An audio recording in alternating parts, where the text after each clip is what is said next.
Next, from Springfield, Senator Bill Brady, a member of the Governor's Pension Reform Commission, and Dick Ingram, Executive Director of the Teachers' Retirement System, discussed some of the changes being considered to current pension benefits as Illinois struggles to lower its pension costs.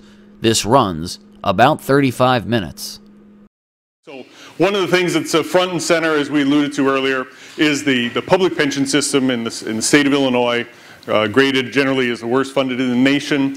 Tremendous problems, a lot of reasons for those problems. Not about casting blame, but it's about what are we going to do to move forward and do so really in the next 5 to 6 weeks here in order so that we don't fall further and further behind. So I'm very, very pleased to have the head of the Teachers' Retirement System, Dick Ingram, who has obviously lived this and breathes it every single day and has made a little bit of news recently. We'll touch base on that. And Senator Bill Brady, who's a longtime expert on pensions, was talking about pensions long before I really hit the front page of the papers, and it really entered everybody's consciousness that there was a big issue that needed to be tackled. So we're very happy to have them here. So our hope is that this is, as you noticed, yes, we did leave the labs at home, but this is wanting to be more of a conversation as much as possible. So I'm going to ask them questions. We'll give and take, but we also want to leave a good amount of time for you to get involved and ask your questions as well. So we will stay on schedule here so that we don't fall behind. A little bit longer break than we anticipated, but we will go ahead and dive right in. Now, Senator Brady, I'd like to start with you. You are a member of the Task Force on Pension Reform, one member of each of the 4 caucuses pulled together by the governor. You've been meeting regularly, having a lot of discussions. Can you tell us about progress and what kind of things are on the table? Sure. We have, as you said, Todd, the governor tried to convene a task force. There's 4 members of us. I'm one of them representing the Senate Republican caucus. The governor's lead person is Jerry Sturmer, who is the acting budget director, just newly appointed. And I will say that in the spirit of cooperation, all the parties have really been working earnestly to delve into the problem. The good news is, like any problem you have, the first challenge you have is admitting you have a problem. And I think for the first time, all 4 caucuses and the governor admits that Illinois has a pension problem, if not a crisis, that we're confronting.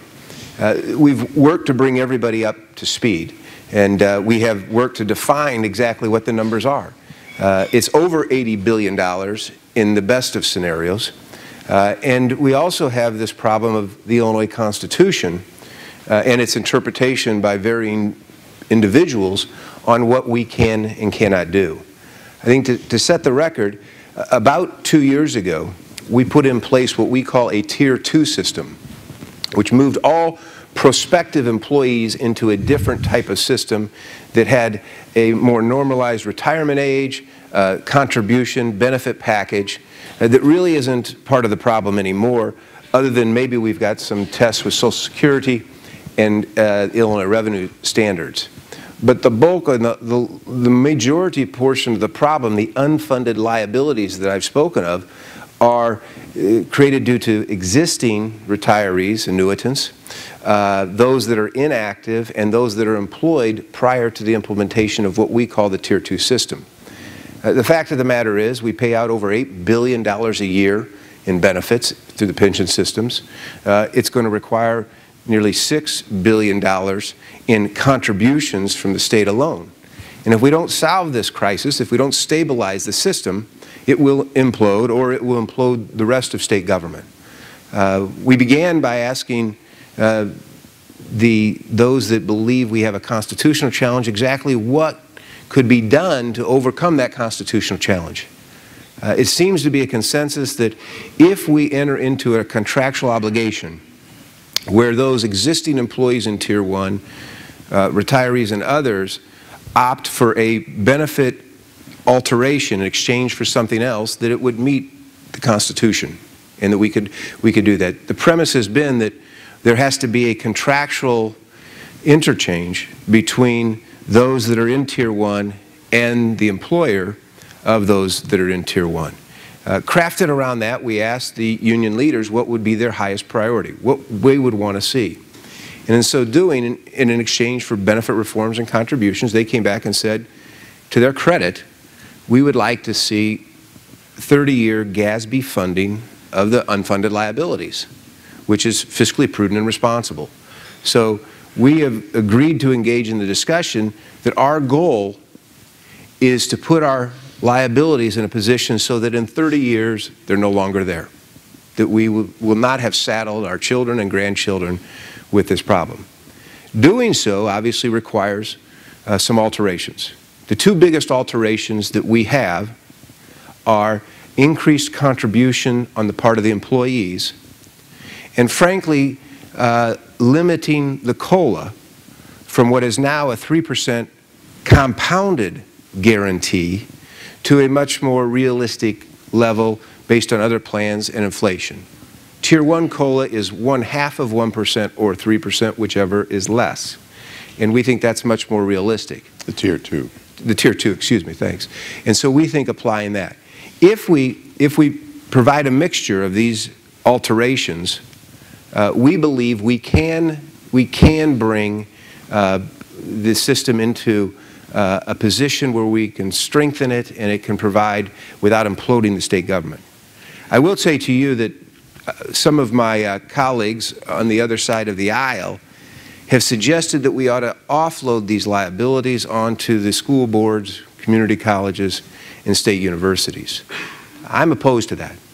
I can't speak for my entire caucus, but I think that does nothing more than create a huge property tax burden by displacing those liabilities, and they're struggling as well.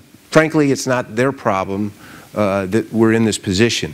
It's a problem that the state of Illinois, governors who haven't funded pensions, legislatures who've advanced benefits and passed budgets without pensions that have created. Yesterday we had a meeting. We're going to continue to meet, I think, almost daily to try to resolve this. It's going to be difficult to bring the unions to the table because they're giving up something.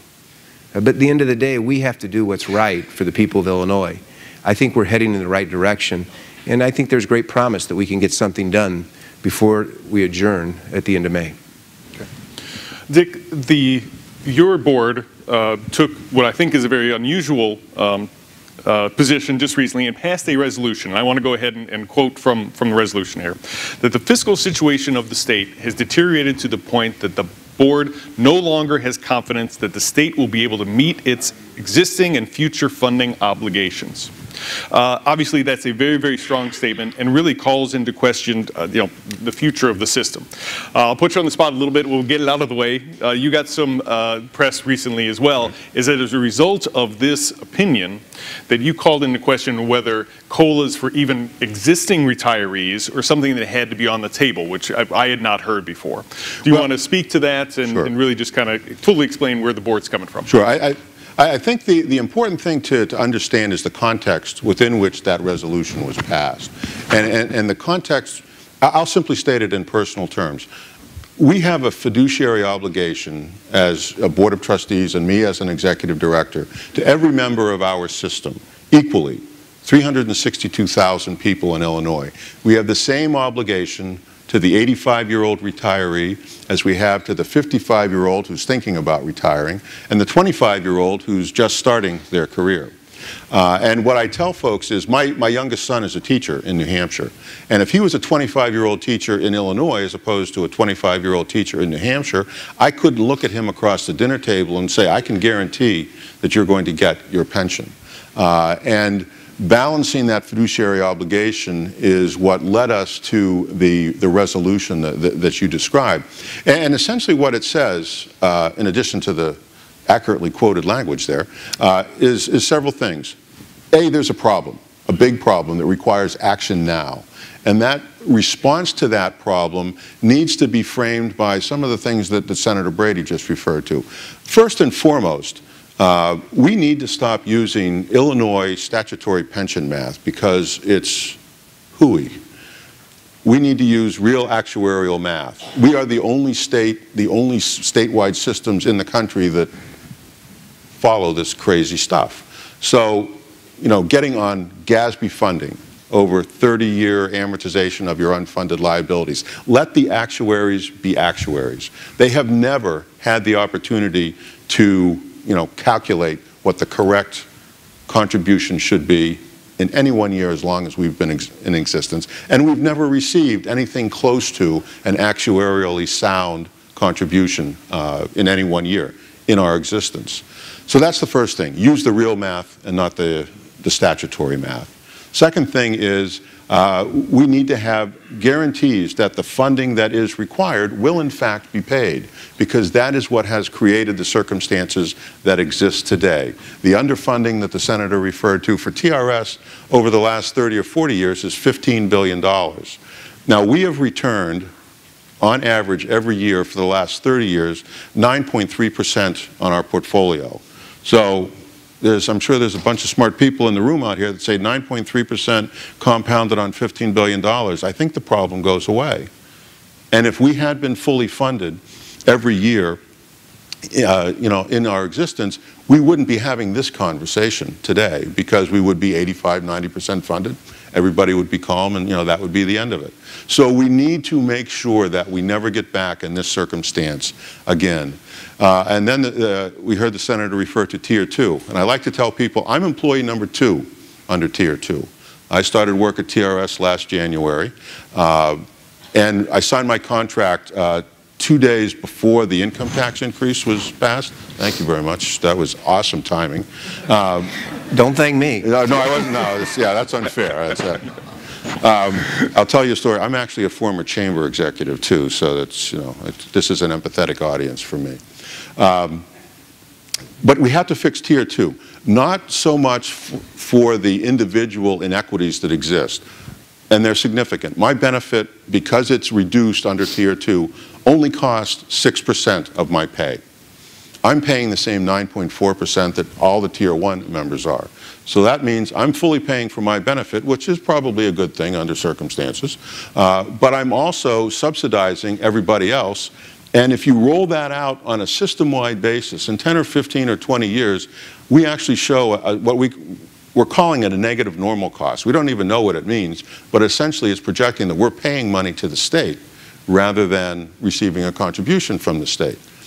And what that in effect is a tax on the Tier 2 members that doesn't exist on any other citizens in the state of Illinois. And that has to be fixed, because there's only about 2,000 of us in TRS right now, Tier 2 members. If you let it roll out 10, 15, 20 years, you're going to have another multi-billion-dollar fix on your hand. So you need to fix it today, rather than later. And then, the last thing that was in the resolution was any change that might be proposed in this process, please be as simple and straightforward as possible, because we need to be in a situation to administer the changes as efficiently as possible. And that resolution was the result of a memo that I delivered to the board in the February board meeting, laying out my concerns about the deteriorating finances of the state of Illinois, and whether or not it was reasonable for us to expect that we could receive the funding that's in statute right now. And I concluded, just based on reading headlines, before you even run numbers, you drive around the state of Illinois, I think the people that are making money right now are the print shops printing the signs for Save XYZ facility. Save this prison, save this youth home, save this lab, whatever it might be. We have facilities closures that we're wrestling with. We have Medicaid costs that we're wrestling with. We have education cuts that we're wrestling with. Added up, we have unpaid bills. We have projections of even more unpaid bills. So is it not reasonable for us to say, there's some serious doubt about our ability to collect what is owed? Just to put it in perspective, right now in the fiscal 12 budget, the appropriation to TRS is $2.4 billion. $800 million of that is the current cost for benefits that are being earned this year. $1.6 billion is the cost of making up for the past underfunding. And if we were to just maintain that place in the state budget of a little over 7%, and that's what we got for the next 30 years, 30 years out, we'd be $64 billion behind. And I don't see anybody running around raising their hand saying they have a $64 billion revenue solution for that, just for us. So it was that context that led to the memo. We are not, TRS does not advocate for particular changes, or, we're not saying raise revenue, we're not saying cut benefits, we're saying there's a problem, and we will support the General Assembly and the labor unions in that process by, and I think the Senator will attest, doing analysis and providing data and the like. That is our role. The General Assembly makes the rules. The labor unions and the retired teachers associations in our circumstances are the ones that advocate on behalf of their and our members in that process. TRS we're Switzerland in this. Our role is to provide information, provide real analysis, and, when necessary, and what we've done is to raise the flag and say, there's a serious problem that needs to be addressed now. Well, you and the board have also been pretty straightforward in using the term insolvency, and I think that an estimate of different scenarios has it as early as 2030, I believe. There is. What we did, once I concluded that there was a question about whether or not we would receive the statutory funding that's required, I asked our actuaries to run 3 scenarios just to see, what are the results. And those 3 scenarios were, we maintain the same $2.4 billion appropriation every year for the next 30 years.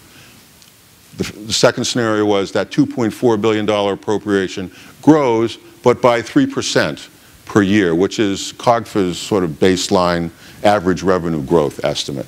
And the third scenario was, let's assume that the income tax increases that were enacted a year ago sunset when they're expected to, and that forces the appropriation to be cut, I called it arbitrarily, to 60% of its current level.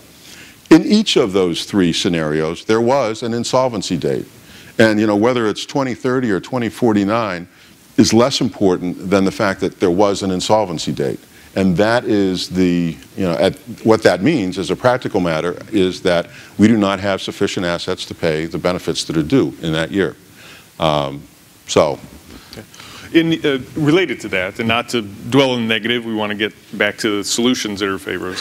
There is a discussion, I do believe, there is some, I guess discussion, perhaps difference of opinion, on if you were to reach that insolvency point, what is the state's obligation? Now, I know I've read some things where you've made the case strongly that the state is going to be bound. I know that I don't know if there's a difference opinion on the stage, but I've heard from other folks who say that, the state may not have to pick that up, and consequently, it really becomes a political discussion in that, if the unions who are at the negotiating table believe that there is a moral obligation of the state to pay it, is a big difference if they believe that perhaps the state is not going to be obligated to go ahead and make those payments. So I want to go to both of you, but Dick, why don't you give me your opinion? I think you really hit on the real issue there, Todd. You can argue, and we do argue that the state has a constitutional obligation to pay the benefits if we cannot. There are, equal and opposing positions on both sides. There's been, a lot of lawyers making a lot of money over the last year opining on all of the elements of this issue. But it really comes down to, the practical matter. If we cannot pay the benefit, right now our benefits are $4.5 billion a year. If those didn't exist, what would the call be for human services and other needs for those people, on the state and local budgets? That's really what it comes down to. It's the practical. If they're not receiving monies that they had planned for and saved for and contributed for, how do they live? That's the real challenge. Bill?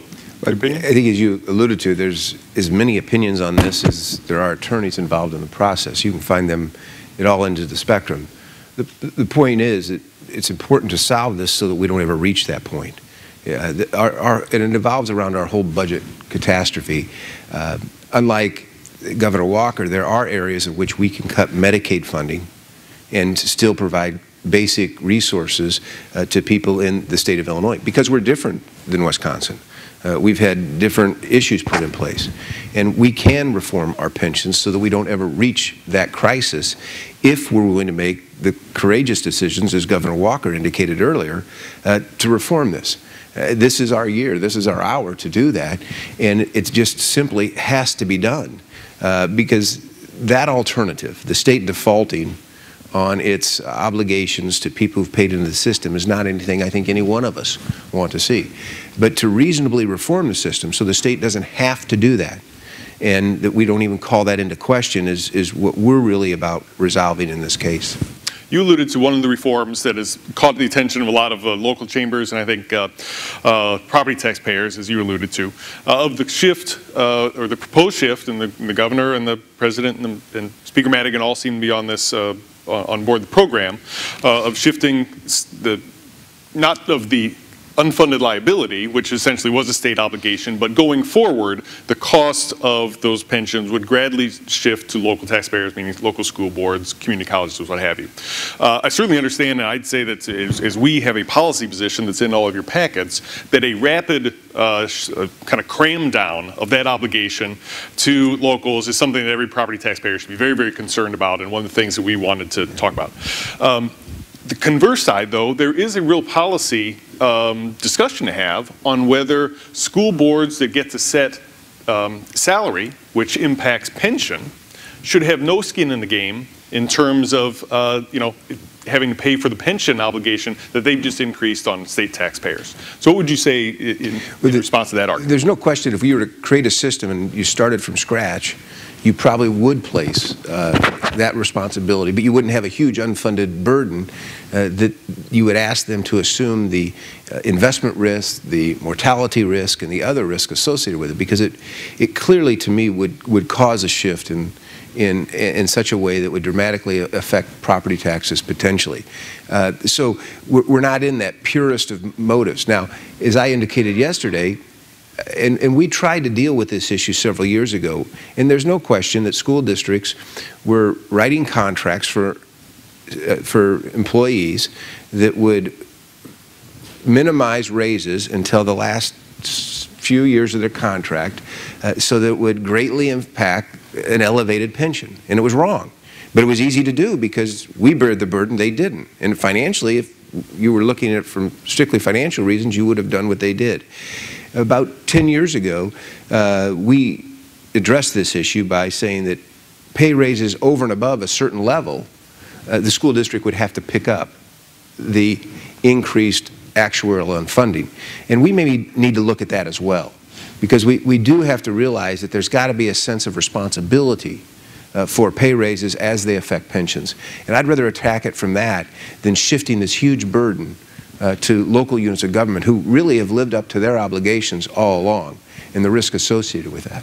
Now, the Speaker has a constitutional amendment that is actually in committee this week in the House. We'll see if it's going to be heard, that would require a supermajority to vote for increased benefits moving in the future. Obviously, I think it's targeted towards this exact issue of locals perhaps being saddled with the funding but not having control of the benefits, which would stay with the legislature, which is a complaint you hear from other units of local government for police and fire, that they're paying for it, but they don't have control of the benefits. So would you vote for that constitutional amendment? I sent a letter to the Speaker.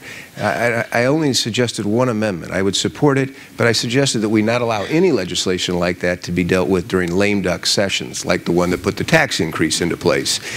So I think that's reasonable and a good effort, but in no way, shape, or form does that mean that we will then agree that we'll shift the burdens off to the local units of government. It is a good policy to have in place, and it should take place even without passing on the burden of the unfunded liabilities or to the local school districts, community colleges, and colleges. Dick, do you want to comment on that? A couple of comments, if I might. There is legislation in effect that for the members of TRS that receive an increase in salary in their final years, they can receive whatever they receive, but any benefit that arises from an increase in salary greater than 60%, 60%, wow, 6%.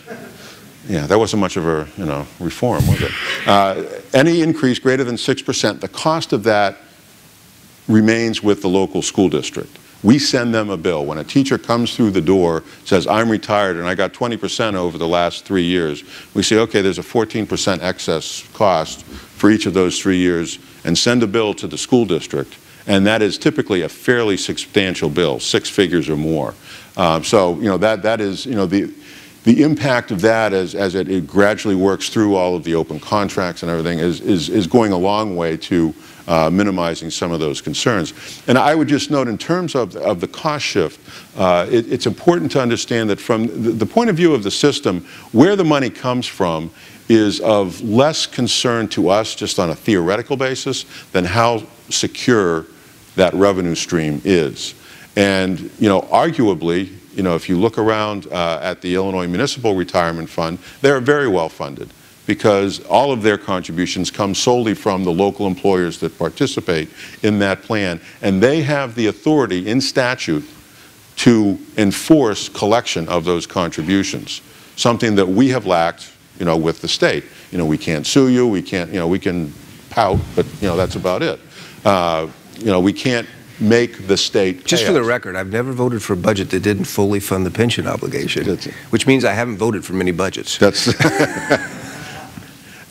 and I would, you know, say that, you know, from our point of view, whether it's the school district or the state, you know, there are very good arguments for moving it to the school district for the reasons described about, you know, they're the ones signing the contract, so, you know, don't externalize the cost of those contracts, fully recognizing that there are those significant property tax burdens, local levy issues, you know, caps and all of that, that would make any shift to the school districts problematical, at least in the near term. But I think there is a certain momentum growing behind that because of the fact of, you know, you have the governor, you have the Senate president, you have the Speaker of the House talking about it. So, you know, it's there. And that is common in other states, that, you know, the local employer has, if not a total share of the burden, a much more significant share than they do currently for TRS. Okay. Before we move to questions from the audience, and you know what, I might need a little assistance with a microphone. Anybody could help you? I'm sorry, I didn't plan ahead well. But I'm going to go to what I'm just going to call the lightning round, in which we talk about some of the issues that are out there. Now, Dick, you may not be able to weigh in on all these, but I'm going to put the senator on the spot. Number of issues that are currently being discussed in the media, at the State House, what have you, other states have been doing. I just wonder if you could just tell us if you think it's likely, unlikely, or unknown whether it's going to happen, and whether you would vote for it. So the first is establishment of a hybrid plan, which is one of the items that we talked about in Rhode Island, in which there is a combination of a defined benefit and a defined contribution elements coming together to form it. So likely, unlikely? Unlikely. Couldn't support it if we could prove that it was financially stable, though. Really? So in your discussions, you don't think that's... We haven't really discussed it. The point being here is, one of the complications we have is the teachers' retirement system is not a combined system, which means there's no Social Security. And it's also one of the problems we have with the Tier 2, excuse me, with teachers that we may not have with others. Most other systems have Social Security and the pension. And so the fact that we don't have Social Security would mean that if we went to a defined contribution of 401k, which I've advocated, you'd have to look at bringing on Social Security, and the cost would go beyond what we could afford right now. Okay. All right. I would say, particularly for Tier 2, that a hybrid solution of some sort has to be considered. It is the way that you make Tier 2, it is part of the way that you can make Tier 2 viable. And let me say that, I agree with Dick. We are looking at Tier 2 because of the problems he indicated. And whether or not, as I said in my earlier comments, they stand up to IRS or Social Security scrutiny, it may end up being some sort of a hybrid plan. The state universities have actually proposed a model of such that we will consider. I was referring to Tier 1. Okay. Retirement age. Currently there's something that I believe it's the rule of 85, in which a combination of age and years of service totaling 85, that you get to go ahead and qualify for the full benefits. What's the likelihood that becomes a rule of 95 or some other variation on retirement age? Well, right now on the table is addressing the minimum retirement age. I'm not sure how likely, kind of in the middle there, and certainly if it helps solidify the system so we could be guaranteed, it's something that ought to be considered. Okay. What about the, we talked briefly about contribution rate from employees likely to go up? Likely. Okay. Very good. And I think that the quid pro quo that labor would be looking for on that would be the funding guarantee at a minimum. Yeah, one of the things that Dick alluded to but I didn't lay over is that Labor has asked us to change the funding mechanism to adopt the similar language to what we call IMRF language, which would give the controller the ability to extract funds for the benefit of the pensions, like the controller has the ability to extract funds that would go to local municipalities to first go to their pensions. Okay. What about the compounding COLA? Certainly a big item, likely to be rolled back to a simple COLA, or even, as they did in Rhode Island, a suspension of the COLA until the system gets healthy.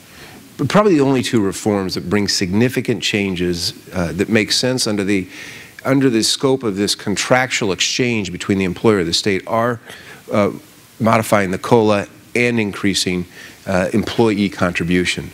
In exchange for one of the things that's on the table is saying if you don't agree to this exchange, then your pensionable salary will cease to grow. Doesn't mean your salary won't grow, but you're pensionable. So there'll be a trade-off in acceptance for that. Another element that may enter into the discussion is retiree health insurance benefits as part of that exchange. I think that's a significant point, because I think if you think about retirement, what scares the bejesus out of everybody is healthcare costs. So if there is some linkage and that you can make people feel more secure about the fact that their pension will not be swallowed whole by healthcare costs over the 15 or 20 years of their retirement, then I think that would be a significant and very good policy debate to have. And I've just mentioned very quickly on the COLA, the compound versus simple question. One of the benefits of a compound COLA is that it targets the benefit to the people that need it the most, the lower paid pensioners and the older pensioners. Just sort of the way the math works. So that's something to keep in mind and that we talk about with the working group. And last one before we go to the audience is, will local governments end up picking up some portion of their pension benefits moving forward? Well, I think if you increase the contribution on the part of the employee, by that I mean those that have local governments, it's certainly a possibility that they would, under their contracts, collectively bargain who would pay that increased contribution.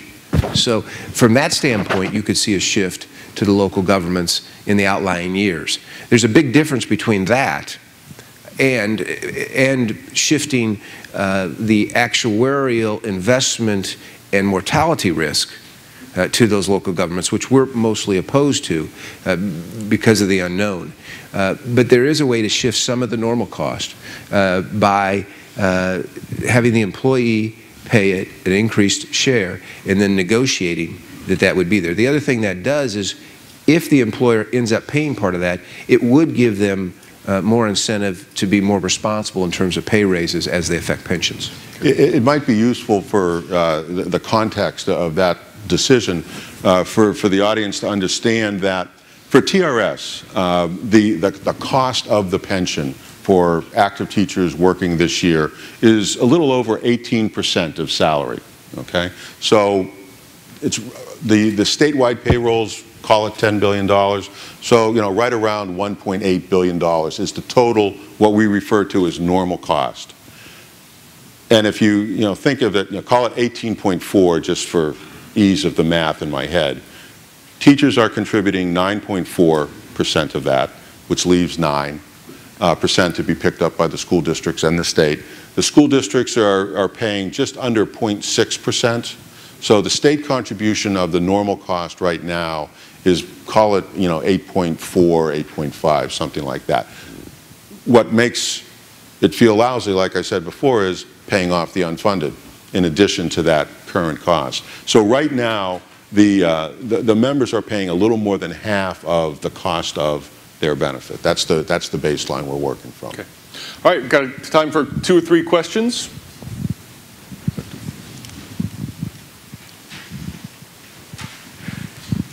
Okay, so the big question is if you shift the burden to the local governments to pick up the pension benefit, will that be the same thing as throwing unfunded mandates like we do with police and firemen pensions, to where the state government can specifically say, hey, you guys got to kick in X amount to take care of the pension costs, and then with no regard for what it actually costs the local governments. Well, I think that's exactly the argument against shifting this burden. It would be an unfunded mandate that they would be required to pick up.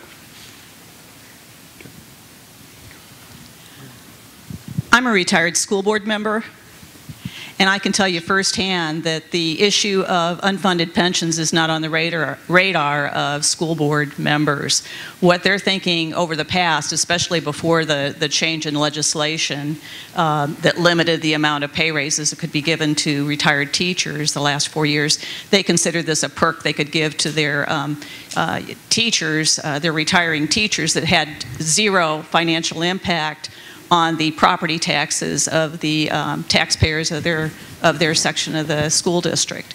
And as far as I can see, until that responsibility for the pensions goes back to the school districts themselves, we're going to continue to have a problem. Maybe what could be done is at some point today going forward, the pension costs could be folded back into the school districts so that the school board members have that on their plate when they're, as far as maintaining caps on the amounts that teachers are getting. I would say, yeah, I would observe in New Hampshire, where I ran the system before coming to Illinois, the state over the last 3 or 4 years has slowly worked out of sharing the cost with the local employers in New Hampshire. So, there was, some time to adjust. You have to allow for, contracts to sort of, roll through and the like. But even with that, I think it's important for folks to understand that, as the Senator said early on, the unfunded liability is the big thing. For us, it's $44 billion. Half of that, $44 billion, resides with teachers who are already retired. The only monies we have in our bank account right now for active teachers is the monies that they have contributed. All the other contributions and all the other investment earnings are going to just keep ahead on the folks that are already retired. In addition, you talk about the change in legislation, which capped teacher pay raises the last 4 years before they retire at 6% per year. That's still a big amount of pay raises that are given prior to when a teacher retires, and their retirement pay, of course, is based on those last 4 years. Before your change in legislation, a lot of schools were giving 20% raises the last couple of years, which really boosted the system up. But even 6% a year for 4 years is a lot of money, sir. Oh, it absolutely is, and I think people need to understand that 6% is not a hard cap. You can still, receive more than that, but if you do, the cost stays with the local school district and is not offloaded to the state. But to your point, when we came up with that number of 6%, it was every year the board will certify, based on existing union contracts, what they anticipate the raises to be. And I think even in these difficult times, they anticipate raises to be above 5.5%, if not near 6%, is what teachers are receiving on an aggregate annualized basis. But I don't think that should be necessarily as we go forward. So I do think we need to look at, rather than dumping the obligation off to the locals, maybe we need to look at refining that 6% to a more realistic pay raise number in these economic times. One last, do we have a third? I just want to make sure we've got, everybody has an opportunity, so we've just got one last. Just one follow-up. Until you have the school district board members be responsible for the money that they have through the pension system, there's not going to be an improvement, I don't think. Thank you. Certainly better them than the legislatures. Okay, I just have one question. I'm the president of the Education Foundation of a small school district in mid-state Illinois here. And we, along with the proposal that's going on, I checked with one of our board members last night. What the proposal that we're talking is going to cost our school district about $140,000 of what the school board, what our own board would pick up. On a small school district, that is almost a dagger when we're working off of our rainy day funds, and we're trying to keep we have narrowed our budgets down as much as we could, We're 2 payments late, I believe, in the education fund, and we're 3 payments late in the transportation fund. Is there an insurance that if we're going to have to pick up these costs, that we're going to also receive our payments in the other 2 funds? I'll take. I think you know the answer. Is the moon made of cheese? There are no assurances in Illinois presently. And this is exactly why I get back to, we've got a serious problem with pensions that needs to be dealt with. I'm not saying we're adamantly opposed to coming up with something that brings more responsibility on the local school districts, community colleges, and universities. I just don't want that to get in the way of real meaningful reform, which we have to have this year. If we get into a plan to push the burden off onto those districts right now, between now and the end of May, it will not be as detailed, it will not be well thought out, it will not be as good as what it could be, or it will get in the way. And so I don't think it's the appropriate time to complicate the solution with that.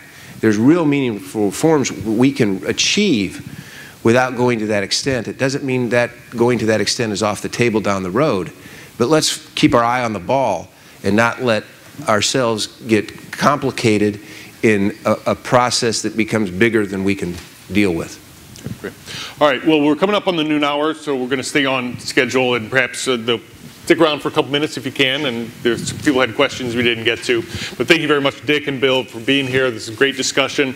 I know it's easy to get in the weeds on pensions, but this is, when you're talking multiple billions of dollars and no way out without a fix to this, we wanted to spend some time on it. But no one fell asleep. I was paying attention. There was the one guy. Thank you.